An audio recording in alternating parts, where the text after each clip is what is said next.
Saudações pessoal, aqui quem fala é o professor Jefferson Ruda, sejam muito bem-vindos. Eu falo para a turma de informática para a internet do IFCE Campus do Baturité.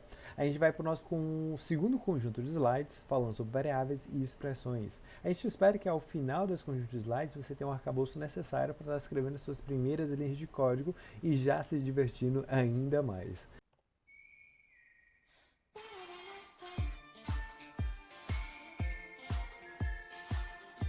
A nossa agenda vai ser comando de atribuição, vamos falar sobre o conceito de variáveis, de constante, sobre o conceito de expressões e os diferentes tipos de expressões que nós temos, aritméticas, relacionais e lógicas.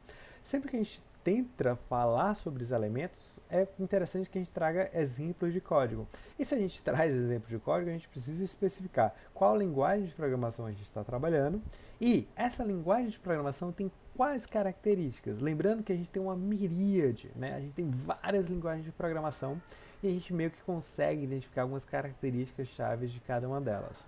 Então, antes mesmo de a gente começar aqui no próximo slide, eu vou trazer você aqui para falar um pouco sobre classificação de linguagens de programação. Aqui eu trago um quadro onde a gente jogou aí algumas linguagens de programação em eixos diferentes e a gente está tentando classificar essas linguagens de programação de acordo com duas características principais. Se elas são estaticamente ou dinamicamente tipadas e se elas são linguagens de tipagem forte ou fraca. E o que isso tudo quer dizer, né? Se a gente está trabalhando com uma linguagem de programação onde ao a gente criar algum pedaço de informação a gente precisa imediatamente e explicitamente dizer, olha, esse pedaço de informação vai guardar um valor do tipo tal, tipo inteiro, do tipo real, do tipo texto, do número data, e eu preciso dizer o tipo de cada um dos pedaços de informação, ao momento da criação daquela informação, daquele valor, a gente diz que essa linguagem de programação ela é do tipo estática. Ela é tipada estaticamente. Eu preciso dizer explicitamente qual é o tipo da informação que tem lá dentro. Já outras linguagens de programação, elas são mais flexíveis. A própria linguagem, através dos seus mecanismos, vai deduzir, a partir dos valores, qual tipo de dado eu estou trabalhando. Se eu coloco uma variável do tipo com valor 10, ele vai supor automaticamente que eu estou trabalhando com um número. Então, a própria linguagem trabalha dinamicamente para mim, identificando quais são os tipos de dados que eu estou criando. Então, a gente tem essa característica aqui no eixo X. As linguagens que são mais estaticamente tipadas e as linguagens que são dinamicamente tipadas. Outro eixo, ela tem a ver com a capacidade de modificar o tipo de uma informação. Então, pode ser que, em determinada linguagem de programação, se em algum momento eu disse que aquela informação, aquele tipo de valor vai ser do tipo inteiro, em nenhum momento eu posso mudar ele. E nesse cenário eu estou falando de linguagens que são fortemente tipadas, stronger. E se a linguagem é mais flexível, ela permite que eu mude o tipo de uma variável ou faça as conversões para mim automaticamente, elas são linguagens fracamente tipadas. Atualmente a gente tem a interpretação de que linguagens que são dinamicamente tipadas e fracamente tipadas, elas dão muita liberdade, elas dão uma certa agilidade no desenvolvimento. E a gente vê muitas das linguagens voltadas à web justamente nessa área. Então, se a gente pegar aqui o lado das linguagens dinamicamente tipadas e fracamente tipadas, a gente tem aqui várias linguagens de programação que já tiveram ali o seu momento da web. Perl, PHP e JavaScript. A linguagem predominante no nosso curso vai ser JavaScript. Então, o nosso JavaScript aqui ele é uma linguagem fracamente tipada, ou seja, a própria linguagem, o próprio interpretador pode mudar o tipo de uma informação automaticamente e também é dinamicamente tipada, ou seja, o próprio JavaScript vai deduzir qual é o tipo daquela variável, daquela informação. Tá? Então a gente está nesse setor. O nosso primeiro tema é o comando de atribuição. A gente pressupõe que, no decorrer da execução de um programa, nada existe antes de ser atribuído, antes de ser definido, antes que o programador diga explicitamente que tal pedaço de informação existe. Como assim, professor? Vamos supor que o computador, em termos de analogia, é esse grande espaço em branco de uma folha. Enquanto você não disse nada explicitamente ao computador, toda a memória, toda a folha continua em branco. Se você em determinado momento dizer ao computador, olha computador, pega um pedacinho de memória, pega uma quantidade de bytes, dá a essa quantidade de bytes o nome de x e coloca dentro o valor 10. Aí passa-se a existir no computador um pedaço da memória dele, cujo nome é x e cujo valor é 10. Isso é expresso em termos de linguagem de programação através de uma atribuição. A gente vem com o nome do pedaço da informação, x, e diz que x recebe o valor ou está atribuído a ele o valor de 10. Essa linha é interpretada para o computador como a criação de um pedaço de informação chamado x com valor 10. E isso é uma atribuição.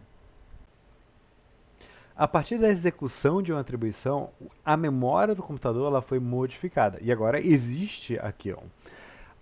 Em uma linha posterior a x recebe 10, a gente pode escrever, por exemplo, um y, um nome de uma variável, o nome desse pedaço de informação. Ele pode ser definido como x vezes 2.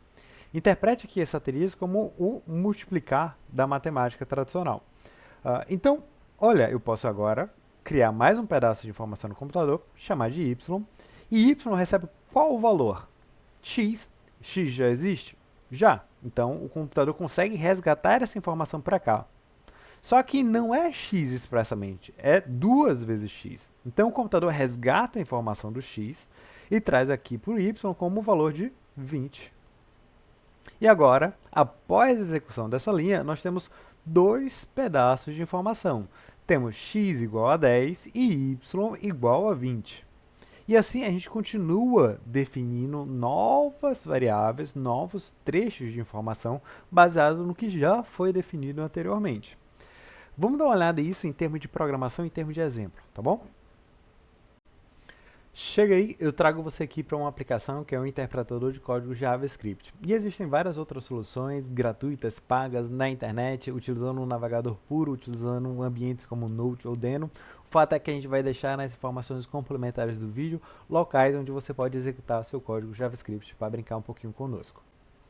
Vamos iniciar a nossa codificação representando aquelas atribuições que a gente fez no papel. Vamos criar aqui um pedaço de informação, x, e a gente chama esse pedaço de informação de variável. O que é uma variável? É um pedaço de informação na memória do computador que a gente pode atribuir valores a ele. Então, criamos a variável x. Nome da variável, x. O valor da variável x vai ser o valor 10. E após isso, eu vou criar uma segunda variável, um segundo pedaço de informação, y. E y, eu vou colocar ao valor de y 2 vezes o valor de x. Vou criar uma terceira variável aqui chamada z, que não estava no diagrama anterior, mas vou dizer que ele é 14. E ao final vou mandar imprimir tudo. Console.log é a instrução do JavaScript para eu imprimir alguma coisa. Eu vou colocar x, y, z. Ele vai simplesmente me informar os valores de x, y, z nessa linha, na linha 6. Vou salvar e vou executar. Temos aí. X ficou com o valor 10, y com o valor 20 e z com o valor 14. Observe o seguinte. Uma vez que eu defini uma variável, defini a variável através de uma atribuição, eu posso utilizar aquele valor em outros locais. Exemplo, y está sendo definido, está sendo atribuído a ele um valor. Y é 2 vezes x. Quem é x na linha 2? X na linha 2, ele vai ser o valor de x de 10. Então, 2 vezes 10, 20. Observe que após eu definir y já foi construído. Então, eu posso até mudar o valor do x. E sim, eu posso pegar uma variável e atribuir um novo valor a ela sem nenhum problema. É como se eu apagasse aquele 10 da memória e colocasse lá um novo valor. E eu posso salvar e executar novamente. Observe que o x agora é 14, porque o último valor que foi armazenado em x foi 14. O y foi calculado uma única vez, que foi lá na linha 2, e na linha 2 ele é definido como 2 vezes x, e x nessa linha, x ainda era 10. Então, observe que o local onde a instrução ocorre é importante também. E por final, o Z está lá com 14. Eu posso utilizar operações, né, matemática entre as variáveis. Por exemplo, x é um tipo inteiro, y é um tipo inteiro também, são ambos números, e eu posso utilizar a soma entre números, né? Obviamente, lembrando, um tipo de dado é um conjunto de valores e operações que eu posso fazer nesses valores. Então, z aqui está sendo definido como x mais y. Salvei, vai executar. Temos ali o 34. Então, observe que um código ele é lido como uma redação. Ele é lido de cima para baixo, da esquerda para a direita. Conforme eu vou lendo e executando, né, o interpretador vai executando as linhas do nosso programa, só é relevante naquele momento o que está acima. Então, aqui, por exemplo, quando y recebe duas vezes o valor de x, não importa a linha 3, não importa a linha 4, 5, 6, 7 em diante, só importa as linhas anteriores a ele. Então, na linha 2, só o que tinha sido executado até então era a linha 1. Então, só importa para a gente o valor de x quando o x é 10. Então, a gente pode ler sempre olhando somente para cima, né? O que tiver após aquela instrução não é relevante na interpretação daquela linha. Então, se eu estou executando a linha 5, o que é importante para eu entender a linha 5 é apenas as coisas que estão acima da linha 5. Tá bom? O que acontece se a gente tentar referenciar um pedaço de informação que ainda não existe? Como, por exemplo, eu tirar a linha Z daqui e colocar aqui. Vou salvar e vou tentar executar. Pô, recebi um erro na minha cara. Por quê? Porque na linha 1, x recebe 10, o programa está executando. Na linha 2, c recebe x, que existe, que é 10, mais y. Mas y ainda não existe. Então, aqui o interpretador do JavaScript vai apontar que, olha, existe um erro aí ou um potencial erro. E o erro foi, olha, y está indefinido na execução da linha 2. Então, a ordem das instruções é importante e você só pode utilizar valores que já foram criados. No decorrer da nossa explicação sobre atribuição, palavras como variáveis, o uso de operações ocorreram. E eram conceitos que a gente ainda não tinha explicado. E isso ocorre com frequência quando a gente fala sobre lógica de programação. Os conceitos dentro de lógica de programação são tão interrelacionados, são tão intrincados, que a gente é obrigado a falar sobre um conceito de forma intuitiva e só depois formalizá-lo quando a gente está explicando alguma coisa. Então, pouco a pouco, a gente vai se apropriando e formalizando esses conceitos. É normal da disciplina, tá bom? A variável é o quê? Aquele espaço de memória que a gente tinha falado. É lá onde os valores são armazenados. As variáveis, elas têm um nome, como a gente atribuiu lá o nome x, y, z. Elas armazenam um valor. E essas variáveis, elas também têm um tipo. O tipo que a gente utilizou era um número, então era o tipo inteiro, o tipo ponto flutuante. O fato é que a gente não precisa se preocupar com o tipo em JavaScript, porque o JavaScript é uma linguagem de programação de tipagem dinâmica. O próprio JavaScript vai identificar o tipo para a gente. Eu falo que a gente não precisa se preocupar no sentido de a gente não precisa declarar, a gente não precisa dizer antecipadamente. Depois pode ocorrer que com muitas operações, uma certa complexidade a mais do nosso programa, a gente se preocupe com, olha, eu fiz tanta coisa em cima de uma variável que eu não sei mais qual é o tipo dela, e a gente vai ter estratégias para lidar com essas situações, tá bom? As variáveis permitem que os programas sejam mais dinâmicos e flexíveis, no sentido de que, olha, o x em um determinado momento pode ser 10, outro pode ser 12, pode ser 15, ou seja, o mesmo programa com as mesmas variáveis pode apresentar um comportamento diferente. Como? É só mudar os valores das variáveis. Então, se eu tenho uma variável chamada altura, eu executo esse programa, para mim, vai ser 1,72, para outra pessoa, uma outra altura, e assim sucessivamente. A gente tem o mesmo programa, o mesmo código, só que eu alimento esse código com valores de variáveis diferentes e vai apresentar valores diferentes. Daí essa dinamicidade, o software ficar mais flexível.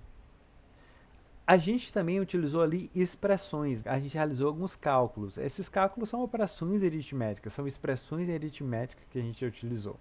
Quando a gente usa operações como adição, subtração, multiplicação, divisão ou exponenciação, todas essas são operações matemáticas e o que a gente está lendo ali é uma expressão matemática. Por exemplo, quando a gente escreveu y recebe 2 vezes x, esse componente aqui à direita é uma expressão. Uma expressão é qualquer coisa que possa ser interpretada pelo interpretador JavaScript e aquilo ali seja um valor. Isso aqui tem um valor? Tem. 2 vezes x vai ser 20 no cenário onde antes disso x era 10. Então, a gente está falando sobre expressões, algo que é avaliado e gera um valor, e é uma expressão aritmética porque está envolvendo ali operações aritméticas. Da mesma forma, a gente poderia ter outras expressões. Expressões relacionais são aquelas que vai fazer relação entre dois valores. Comparação, como por exemplo, igualdade, ser maior, ser menor ou igual, ser diferente. E também tem umas expressões lógicas, usando o quê? Os operadores lógicos que a gente já viu em lógica matemática. Que são os operadores AND, OR, NOT, tá? Vamos tentar utilizar tudo isso de forma mais funcional, criando programas funcionais para determinados contextos. Então, quanto mais a gente programa, né, quanto mais aplicações a gente cria, mais a gente vai criando compreensão sobre esses termos.